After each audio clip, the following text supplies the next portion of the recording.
आदित्याय भास्कराय नमः। ॐ सूर्याय नमः आदित्याय नमः दिनकर कोटि प्रभाकर ॐ सूर्याय नमः।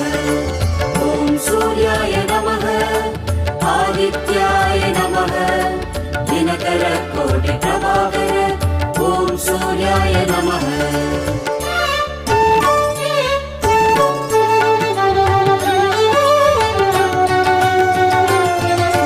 ततो युद्ध परिश्रान्तं समरे चिन्तया स्थितं रावणं चाक्रतो दृष्ट्वा युद्धाय समुपस्थितम्। ॐ सूर्याय नमः ॐ सूर्याय नमः।